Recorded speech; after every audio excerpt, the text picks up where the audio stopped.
Today I have another new album review. It's for the album named Anhedonia by the band Lord Agheros. This was the album that came in second place on my community tab, so I'm doing it the same way I did the previous video. I will give a quick history, talk about the album cover, some music videos, the songs, then my final thoughts and score at the end. So with that being said, let me get into it. This is a black metal band from Italy. I saw them listed as two different genres. The Metal Archive says ambient black metal, and Metal Storm said extreme gothic metal. I also found another source that called them arcane ambient black metal.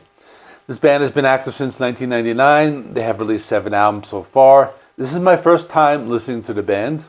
This is also a one-man band with vocals and all other instruments played by Gerasimos Evangelou, and there are also some female vocals on the album. I will get to that later. The new album is called Anhedonia, and of course I had to Google that word to see what it meant, and it means the inability to feel pleasure. This is reflected in the album cover, which I will get to in a minute. The album also incorporates elements of classical music and different cultural influences. The band is from Sicily, so we can hear influence from the music of that region, as well as music with Greek, Arab, and Norman traditions. Let me talk about the album art. The only information I could find that it was created by an artist named Federico De Luca.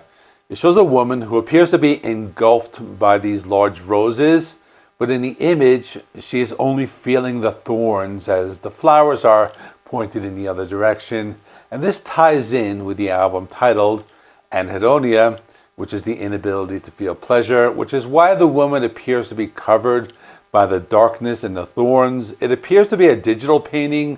I don't think it's AI, because I don't think AI could pull this off. But I really like the painting, and I like the use of the lighting. Let me talk about the music videos. They released 2 music videos, one for Harmony of Despair, that was released on October 11, 2024. The other was for Sorrow's Shroud, released on December 5th, 2024. Harmony of Despair starts with some soft piano playing and a children's choir. The video shows images that appear to imitate an old silent movie. The video is in black and white. There are various black and white images and scenes that look like old horror movies. The music sounded like some symphonic death metal, maybe something like Flesh God Apocalypse, another Italian band. Song goes back to the piano playing and it continues to show images that look like silent movie clips. But when the music gets heavy, again, the images get darker again.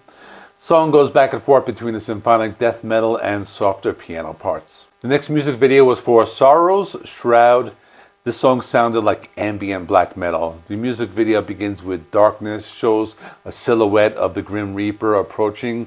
The music sounded like traditional black metal with screams and tremolo-picked guitar riffs. There was a slower, a more atmospheric form of black metal. The music video does not have much going on. At first, it's just images of the Grim Reaper, but then they show a woman dancing in the rain, and the music gets softer with acoustic guitars and some kind of wind instrument. But when the music gets heavy, the Grim Reaper comes back into the scene.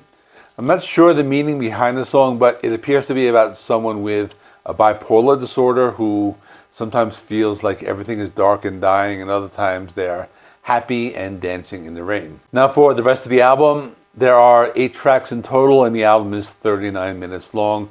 I will talk about the remaining 6 tracks. The opening track is called Lament of the Lost. This one has the female singer. I tried to find out who was singing, but I couldn't find any information on her. So as for now, she remains a mystery. The music is very soft and ambient. This is a slow song. The singing has a lot of Arab influences. There's also a slow drum beat to accompany the singing. I have mixed feelings about the song because it's a very slow and ambient song to kick off the album. It's 6.5 minutes long. It doesn't get heavy until about 4 minutes into the song. There's one part where they incorporate some more stringed instruments, which sounds like a violin. Even though the heavy part only makes up about 1/4 of the song, it's kind of worth it. So there is a payoff in the end.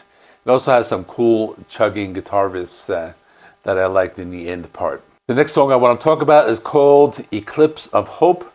This is another one that starts off with a soft and ambient sound. There's some orchestration, and it appears they're playing some type of acoustic stringed instrument. This is one of the lighter songs, but I thought it was very good. I like the melody. It's very relaxing. If you listen with headphones, you can hear all the different instruments coming together. There are a few parts of the song where they go full black metal with the screams and the blast beats, but the majority of the song is very atmospheric with lots of different things going on. During the times when they go full black metal mode, you can hear the soft orchestration being played in the background, so I thought that was pretty cool. The next song is called Lost Dreams Ritual. This one begins with what sounds like some religious chanting. This one also has a female singer singing with some Arabian melodies, similar to the opening track. After this, the song picks up with this tribal drum beat and some more stringed instruments that sound something along the lines of a violin. This is followed by some tribal chanting. I thought the song was kind of strange, but it's very interesting because it's different. This album has a lot of different things going on, so you never know what to expect next. Sounds like the type of thing you would hear while you're on some type of ayahuasca trip. The song picks up after about 3.5 minutes, and they're bringing in some of those heavy metal style guitar riffs that goes into the full-on black metal music. You can hear some deep guttural vocals and other dark sounds. There are 3 more songs on the album. Let me talk about track number 6, called Soul's Descent into the Void.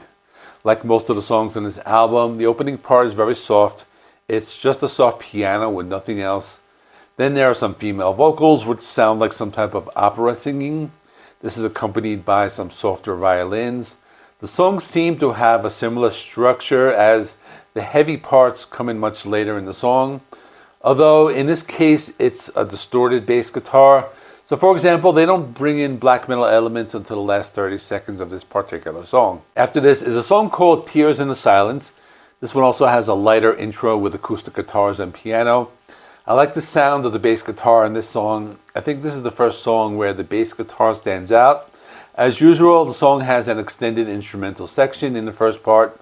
After about 3 minutes, something interesting happens because they play this melodic guitar solo, which is the first that I'm hearing on this album. And there's also a little bit of that black metal music, but mixed very low in the background. It also sounds like there's some female vocals in the background, but it's hard to tell as they mimic the guitar playing. The final song is called Ancient Echoes, and this one begins with some ambient sounds and some religious chanting. You could also hear some whispers in the background. There are also some wind instruments being played. The song has some of those female vocals, and it sounds like the type of things you would hear in one of those gladiator movies where you hear people marching in the background or something like that. It sounds like they're playing a didgeridoo or something, whatever it's called. It's a wind instrument used by the Aboriginal people of Australia. The song has different chanting sounds and things like that. So in conclusion, this is the type of album that takes a few listens to get into. I think I listened to it 3 times in total before doing this review, and it wasn't until the 3rd time when it started to click with me. It's a type of album, it's good to listen to with headphones, sit back, relax, take everything in. There's so many different sounds and layers of sounds and feelings, and everything is mixed together. So if you're looking for traditional song structures with catchy choruses and hooks, you're not going to find it here. But if you want something that's very different, a lot of different sounds going on, I think it's a good album to check out. I'm going to give this an 8.5 out of 10. I think it's very well done, even though it is very different. So that is all. Check out my other new release album review of the album by Patriarch. I will stick that right here. In the meantime, thanks for watching. Please give this video a like. It helps me with the YouTube algorithm. Please subscribe if you have not already. I do rock and metal reviews, rankings, and more. Thanks for watching. I will see you in the next one.